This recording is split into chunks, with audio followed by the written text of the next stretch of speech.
नमस्कार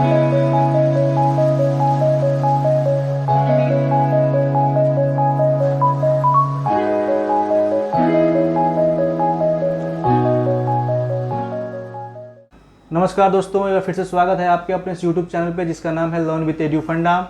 मैं हूं कौशल जायसवाल और आज हम डील करेंगे बाहुबली एमसीक्यू सीरीज की 5वीं क्लास, जिसमें कुछ प्रीवियस ईयर्स के क्वेश्चन हैं, कुछ मोस्ट एक्सपेक्टेड क्वेश्चन रखे हैं हमने। तो चलिए दोस्तों, समझते हुए चलेंगे। एक बार बस बता दीजिए आवाज़ वगैरह सब सही आ रही है? सॉरी दोस्तों। चलिए सो लेट्स स्टार्ट। ओके, पहला क्वेश्चन है हमारा, मनोवैज्ञानिकों ने तर्कणा के कितने प्रकार बताए हैं? 1, 2, 3 या 4? उम्मीद है आपने आंसर दे दिया होगा दोस्तों। तो मनोवैज्ञानिकों ने तर्कणा के 4 प्रकार बताए हैं। कितने प्रकार बताए हैं दोस्तों? 4 प्रकार बताए हैं। नेक्स्ट क्वेश्चन हमारा, वस्तुनिष्ठ दुश्चिंतता का अर्थ है?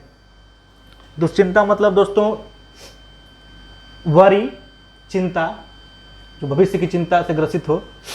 तो पहला है वह चिंता जो वास्तविक कारणों से उत्पन्न होती है। दूसरा, चिंता जब काफ़ी व्यापक रूप धारण कर ले। तीसरा है वह चिंता जो अचेतन मन से उत्पन्न होती है। और चौथा है इनमें से सभी।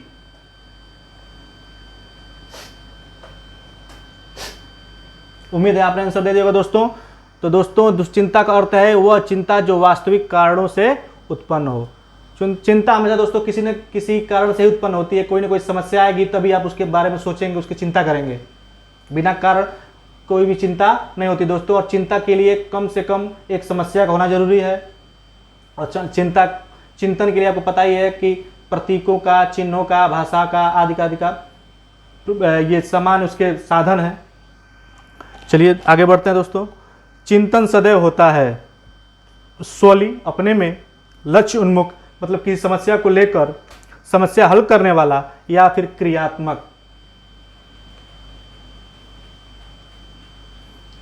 उम्मीद है आपने आंसर दोस्तों दे दिया होगा।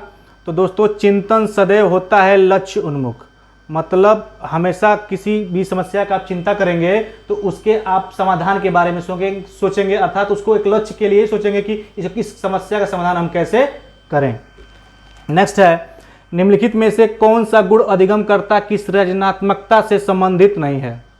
मतलब दोस्तों, ये 4 गुण हैं जो अधिगमकर्ता माने बालक के सृजनात्मकता की माने क्रिएटिविटी से मैल नहीं खाते हैं।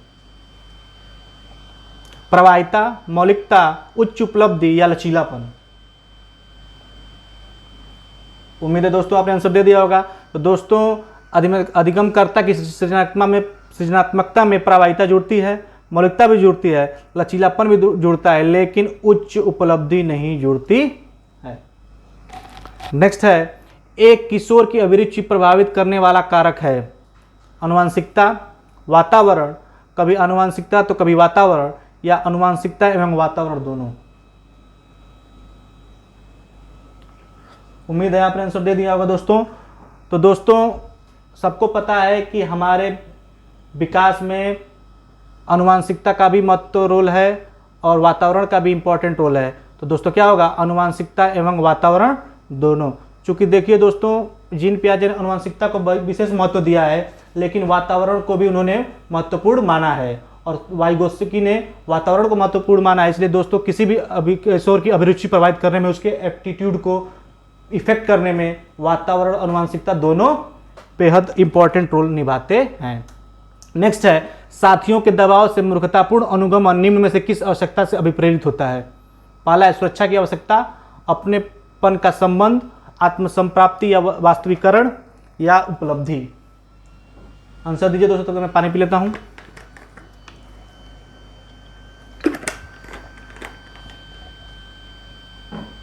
उम्मीद है आपने आंसर दे दिया दोस्तों। तो दोस्तों, साथियों के दबाव से मूर्खतापूर्ण, कभी आपने कभी देखा होगा जब 4-5 दोस्त मिले होते हैं तो बोले, एक किसी बच्चे को वो बोलेगा कि तुम ऐसा नहीं कर सकते, तुम क्लास में फर्स्ट नहीं आ सकते, या तुम साइकिल इतना तेज नहीं चला सकते। होता तो वो दोस्तों मूर्खतापूर्ण ही बातें होती हैं कि तुम साइकिल तेज नहीं चला सकते, तुम उस नाले को पार नहीं कर सकते, तुम यहाँ से कूद नहीं सकते।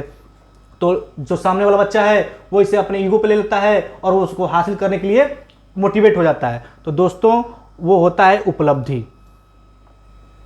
नेक्स्ट है निम्नलिखित विशिष्ट अधिगम व्यतिक्रम एवं उनके लक्षण एवं तालिका में दिए गए हैं, इनको मिलाना है। तो दोस्तों कुछ डिफिशियंसी हैं यहाँ पे जो अधिगम से जुड़ी हुई हैं, और किस उनसे और वो अधिगम से क्या क्या समस्याएं होती हैं वो तालिका 2 में है, आपको मिलान करके बताना है। 2 मिनट समय है दोस्तों, जल्दी मिलाइए।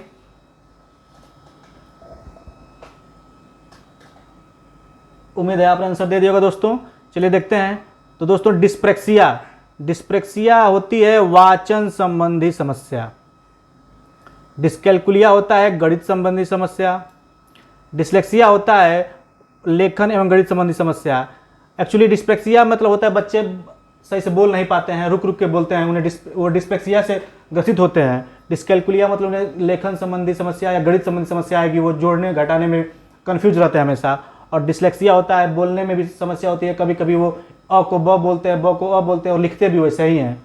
और दोस्तों डिस्ग्राफिया, जब भी दोस्तों ग्राफिया शब्द आ जाए समझिए लेखनी से संबंधित है, मतलब इसमें हाथ से ही कुछ संबंधित है कि वो लिख नहीं पाएगा अच्छे से, वो कभी कन्फ्यूज है कि हाथ दाएं हाथ से लिखें या बाएं हाथ से लिखें, आदि समस्याएं होती हैं। चलिए दोस्तों मिलाएं, ए का हो जाएगा चौथा, तो ए का चौथा केवल 2 में ही है, तो ये तो कट जाएगा हमारा, ये गलत हो जाएगा, ये गलत। इसको एलिगेशन मेथड बोलते हैं दोस्तों। तो ए का चौथा दोनों में है। फिर डिस्कैल्कुलिया है गणित संबंधी समस्या, बी दूसरा ठीक। फिर डिस्लेक्सिया है लेखन एवं गणित संबंधी समस्या, तो सी का तीसरा। इसका मतलब हमारा दोस्तों आगे देखने की जरूरत ही नहीं है, डी हमारा ऑप्शन करेक्ट होगा। नेक्स्ट है निम्नलिखित में से कौन सा प्रकार किशोरों में एंडोक्राइन अथवा अंतःस्रावी ग्रंथियों का नहीं है, अर्थात वे एंडोक्राइन ग्रंथि से कौन कौन सी चीज़ें होती हैं और कौन उसका उदाहरण नहीं है, ये बताना है दोस्तों। पहला है रासायनिक संतुलन बनाए रखना, दूसरा है अभिवृद्धि एवं स्वास्थ्य को प्रभावित करना, तीसरा है मानसिक एवं भावात्मक नियंत्रण, और चौथा है नैतिक आचरण नियंत्रित रखना।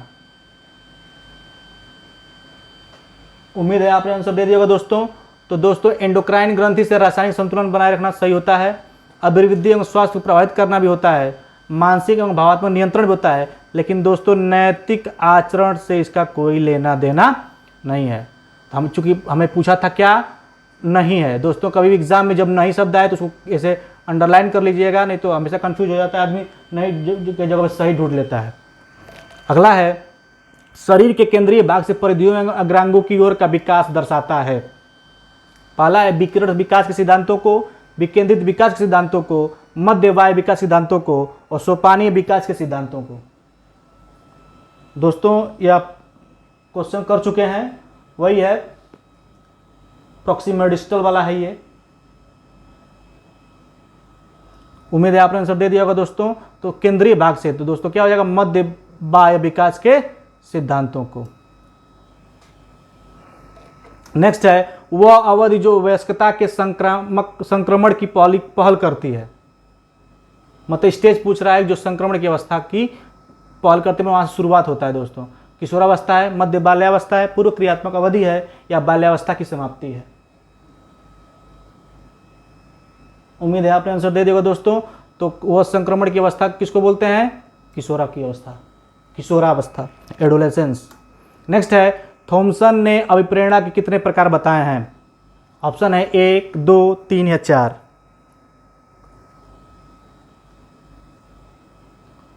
उम्मीद है आपने आंसर दे दिया होगा दोस्तों। तो थॉमसन ने दोस्तों 2 अभिप्रेरणा के प्रकार बताए हैं, कौन कौन से, स्वाभाविक और कृत्रिम। पहला क्या है स्वाभाविक नेचुरल और कृत्रिम है आर्टिफिशियल। नेक्स्ट है अभिप्रेरणा हमारे क्यों का उत्तर देती है, कि किसने कहा है, क्रैचफील्ड ने, वुडवर्थ ने, मार्गन ने या यूंग ने। उम्मीद है आपने आंसर दे दिया होगा दोस्तों, ये कथन है वुडवर्थ का। नेक्स्ट है जॉन पी डिसेको ने अभिप्रेरणा के कितने घटक बताए हैं, पहला 1, 2, 3, 4। इसको दोस्तों स्टार मार्क कर लीजिएगा, ये इंपॉर्टेंट है। उम्मीद है आपने आंसर दे दिया होगा दोस्तों। तो दोस्तों जॉन पी डिसेको ने अभिप्रेरणा के 4 घटक बताए थे, कौन कौन से, उत्तेजना, दूसरा है आकांक्षा, तीसरा है प्रोत्साहन और चौथा है दंड। उत्तेजना, प्रोत्साहन, आकांक्षा और दंड। ये 4 डिसेको ने अभिप्रेरणा के घटक बताए थे।